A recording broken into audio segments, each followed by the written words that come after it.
Hello guys, আসসালামু আলাইকুম। এই যে দেখতে পাইতেছেন সুন্দরভাবে মালটা সেটিং করে দিছি। এটা হলো আপনার একটা মসজিদের অজুখানার এই যে দরজাটায় দিয়ে দিছি। মসজিদের অজুখানার দরজাটায় এটা হলো সেমাই পাপোশ, এটা পানি টানে, পানিটা ভিতরে থাকে এই যে এরকম।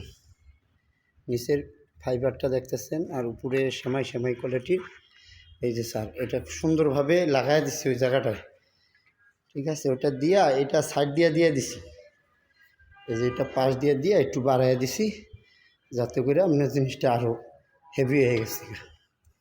কথা বুঝছেন? এই যে এমনি লাগাই দিছি, এই যে 4 ফিট মাপে পুরোটা দিয়ে দিছি। এই যে ওই পর্যন্ত 15 ফিট দিয়ে দিছি, 15 ফিট। এই যে যদি ভালো লাগে অবশ্যই খেয়াল করবেন, জিনিসটা দেখবেন ভালো করে। হ্যালো গাইস, আসসালামু আলাইকুম। এটা হলো আপনার সেমাই পাপোশটা।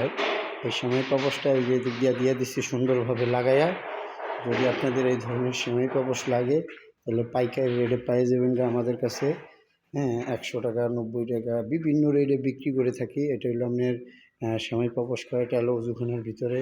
এটা হলো আপনার নেট পাপোশ করা, নেট পাপোশ ছিদ্রওয়ালা। এই যে দুই সাইডে অজুখানা আছে, মাঝখান দিয়ে এই যে নেট পাপোশটা দিয়েছে, এটা পানিটা আপ ডাউন করতে পারে। আর এটা হলো দিচ্ছি যে একেবারে অজুখানাতে বাইরে হয়ে এই যে সেমাই পাপোশটা। এই ধরনের সেমাই পাপোশ যদি লাগে তো অবশ্যই আমি। আসসালামু আলাইকুম। এই যে সেমাই কার্পেটটা এই যে এরকম, এই যে কার্পেটটা লাগাই দিছি।